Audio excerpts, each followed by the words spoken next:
दोस्तों last requests के through जाते हुए ना I found 2-3 common request that was for electrolyte imbalance कि क्या होते हैं इलेक्ट्रोलाइट्स, क्या उनका इम्पोर्टेंस रहता है, अगर उनका इम्बैलेंस हो जाए बॉडी में तो क्या सिम्टम्स हैं और क्या होम्योपैथिक मेडिसिन्स यहाँ काम करेंगे। Welcome to Guru Nanak cares. दोस्तों आज बहुत ही इंपॉर्टेंट एक रिक्वेस्ट लेके चलेंगे। Will talk about electrolyte imbalance. उसमें भी ना विस्तार में बात करेंगे। Will talk about the different main electrolytes like the sodium, potassium and calcium levels in body.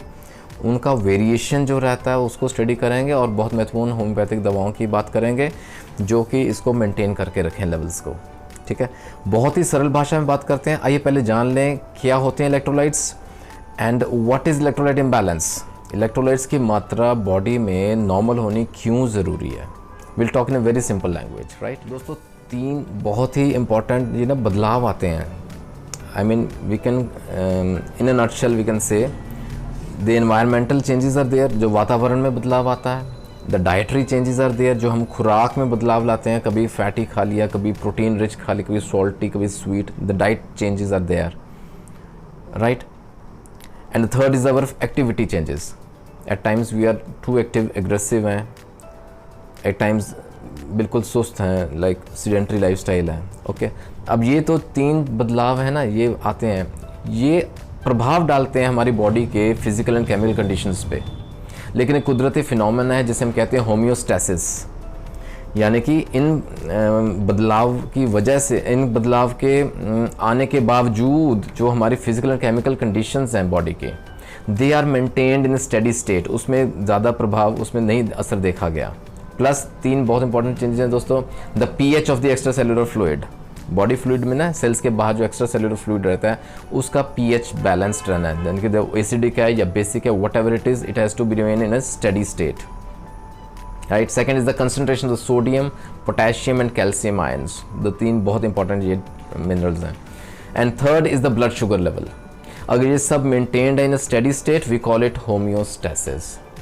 और होम्योस्टैसिस को रखने के लिए, इनको नॉर्मल मेंटेन करके रखने के लिए in steady state, there the very important role is that of the electrolytes. Electrolytes से बहुत ही महत्वपूर्ण रोल अदा करते हैं दोस्तों।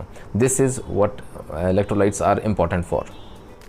दोस्तों ये जो इलेक्ट्रोलाइट्स हैं ना, दे रेगुलेट अवर हार्ट, हमारे दिल की फंक्शनिंग को रेगुलेट करते हैं। ये जो न्यूरोलॉजिकल फंक्शंस हैं वो परफॉर्म करते हैं। इलेक्ट्रिकल इम्पल्सेस ट्रैवल करते हैं through out our body. Electrolytes ensure कि वो सही हो रहा है फंक्शन, ठीक है। फ्लूइड बैलेंस को मेंटेन करके रखते हैं बॉडी में। जब हम इनहेल करते हैं ऑक्सीजन प्रॉपर मिल रहा है ऑर्गन्स को, ऑक्सीजन डिलीवरी इंश्योर करते हैं। एसिड बेस बैलेंस मेंटेन करके रखते हैं। In fact for all the vital functions they are required at the cellular level, electrolytes are very important. अब इनका इम्बैलेंस क्यों हो जाता है? या तो there are 2 reasons. First is any condition जिस वजह से हम ना जैसे कंज्यूम ज़्यादा कर रहे हैं electrolytes, sodium, potassium, magnesium, calcium, ये 3 मेन है इलेक्ट्रोलाइट्स। इनकी कंजम्पशन बढ़ गई है, ज़्यादा हो गई है या बहुत कम हो गई है, that will lead to electrolyte imbalance. Second reason is the excretion is imbalanced. जो एक्सक्रीट हो रहे हैं ना ये इलेक्ट्रोलाइट्स, वो बहुत ज़्यादा हो रहे हैं या बहुत कम हो रहे हैं। सो इन 2 कंडीशंस में इलेक्ट्रोलाइट्स की मात्रा कम हो जाती है, बढ़ जाती है बॉडी में, that leads to electrolyte imbalance. अच्छा, और कारण क्या रहते हैं? Because of the chronic laxative uses, जो हमारे बाउल मूवमेंट्स हैं ना, स्टूल पास करते हैं, कॉन्स्टिपेशन रहता है, कई बार कब्ज रहता है, बड़े दिनों से, बहुत देर से हम लैक्सेटिव्स ले रहे हैं so that stool normal pass हो, दैट इज़ अनदर रीज़न। अच्छा, एक्सेसिव फ्लूइड जो यूरिनेशन में पास हो जाता है, एक्सेसिव यूरिनेशन है, डायरिया है, नोजिया एंड वॉमिटिंग्स हैं। I mean these are certain conditions जिस वजह से इलेक्ट्रोलाइट इम्बैलेंस हो सकता है बॉडी में, राइट। अब ये कुदरती फिनोमिना से इसको कंट्रोल भी हो जाता है। एक छोटी सी एग्जांपल है, सिंपल सी, लाइक फॉर एग्जांपल अगर बहुत हैवी एक्सरसाइज की है, बहुत स्ट्रेनुअस वर्क किया, बहुत एक्सर्शन की है किसी बंदे ने, जिस वजह से पसीना बहुत ज़्यादा निकला है ना, एक्सेसिव स्वेट हो गया। अब क्या होगा, उस पसीने के साथ साथ इलेक्ट्रोलाइट्स भी निकल जाती हैं बॉडी से, तो this will lead to electrolyte imbalance, ठीक है। इलेक्ट्रोलाइट्स की मात्रा कम होनी शुरू हो जाएगी बॉडी में। यहाँ किडनी काम करती है, it plays a very important role. जो हमारे गुर्दे हैं ना, जो किडनी है, यूरिन प्रोड्यूस करता है एक्सक्रीटरी प्रोसेस में, तो वो यूरिन में ना पानी की मात्रा को बढ़ा देगा। It will dilute the urine so that पानी निकल जाएगा एक्सेस में और इलेक्ट्रोलाइट्स मेंटेन रहेंगे, so that the imbalance is cured, electrolyte imbalance is not there. आइए दोस्तों बात करते हैं बहुत महत्वपूर्ण, the very important electrolyte imbalance to be understood is that of sodium. सबसे पहले सोडियम का लेके चलते हैं, इलेक्ट्रोलाइट इम्बैलेंस की बात करते हैं। देयर आर 2 टाइप्स, ज़्यादा हो जाए या कम हो जाए, कारण देखते हैं, symptoms and very important homeopathic treatment. The most common electrolyte imbalance found is that of sodium. आपने अक्सर कहीं ना कहीं सुना होगा, देखा होगा कि ब्लड टेस्ट की रिपोर्ट्स में ना सोडियम की मात्रा कम हो गई है, सोडियम की मात्रा बढ़ गई है। आइए बात करते हैं सोडियम की इम्बैलेंस। अगर सोडियम की मात्रा नॉर्मल से ज़्यादा पाई गई है ब्लड टेस्ट में, इज दैट इज़ कॉल्ड हाइपरनेट्रीमिया। ठीक है, कारण देख लें। First is like dehydration, heat stroke की वजह से स्वेटिंग ज़्यादा हो रही है, because of nausea and vomitings हो रही हैं बंदे को, या डायरिया हो गया, लूज मोशंस एक्सेस में हो गए हैं, dehydration, that will lead to hypernatraemia. Second very important दोस्तों, अगर सोडियम की लेवल नॉर्मल है लेकिन बॉडी फ्लूइड्स निकल गए हैं, ठीक है, that can be the because of diabetes insipidus, जिसमें यूरिन आउटपुट ज़्यादा हो जाता है, यूरिन आउटपुट बढ़ जाता है, because of some kidney disease, because of hypothalamus dysfunction, that is the second cause, right. Third cause is like अगर sodium की मात्रा वैसे इनटेक ज़्यादा हो रही है, that can also lead to हाइपरनेट्रीमिया।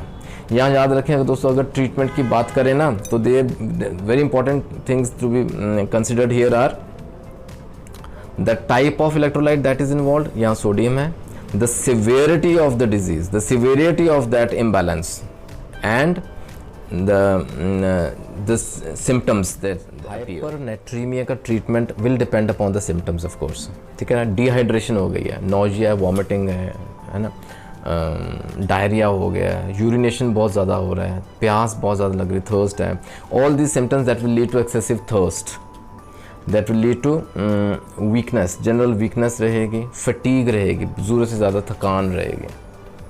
Okay, then also क्योंकि ना हाइपरनेट्रीमिया में ना देयर आर चांसेस के patient can go into hypertension, BP एकदम से गिर सकता है। अच्छा, टैकीकार्डिया के सिम्टम्स भी देखे गए हैं, धड़कन अचानक से तेज़ हो गई है। So depending upon the symptoms, depending upon the severity of the symptoms, let the physician decide the therapy. Treatment में ना बहुत इंपॉर्टेंट दवाएं आती हैं दोस्तों, you can make a note of it. इपिकैक will help us here, veratrum album is very important medicine जहाँ vomitings बहुत ज़्यादा हो रही हैं, स्टमक अपसेट रह रहा, sulphur will help us here. Podophyllum है जहाँ डायरिया, लूज मोशंस बहुत ज़्यादा हो रहे हैं, and restocks can help us here जहाँ एक्सेस यूरिनेशन हो रही है, आई मीन, ठीक है। तो ये इंपॉर्टेंट कुछ रेमेडीज़ हैं जो हाइपरनेट्रीमिया में काम करती हैं। हाइपोनेट्रीमिया देख लें, जहाँ सोडियम की मात्रा कम हो जाती है normally, I mean when it falls below 135 units like, तो इसको हम कहेंगे हाइपोनेट्रीमिया। यहाँ बहुत इंपॉर्टेंट दोस्तों, इट डजंट मीन कि सोडियम हम इनपुट नहीं ले रहे हैं या यहाँ सोडियम इनपुट की ज़रूरत है, यहाँ कारण रहता है because of access body fluids, body में ना पानी ज़्यादा है, दैट लीड्स टू हाइपोनेट्रीमिया कि सोडियम कंसंट्रेशन कम हो गई है। Now that can B possibly because of heart failure, because of chronic kidney disease, could be because of liver disease, और इस वजह से सोडियम की मात्रा कम हो जाती है।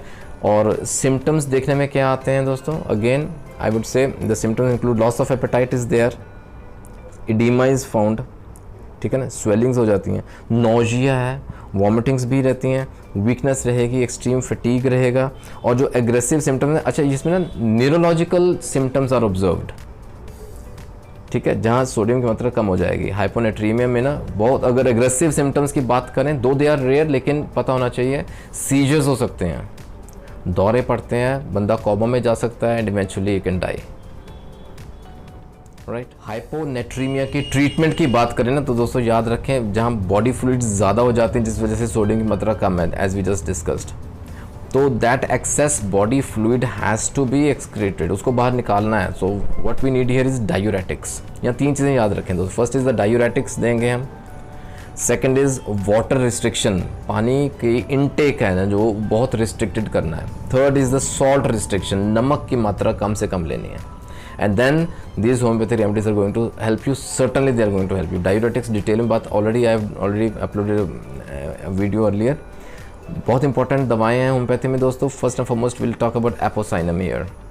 Apocynum is going to help us. ये जो एक्सेस फ्लूइड है ना निकालेगा बॉडी से बाहर. Strophanthus same function can be safely given in the aged people as well. ठीक है.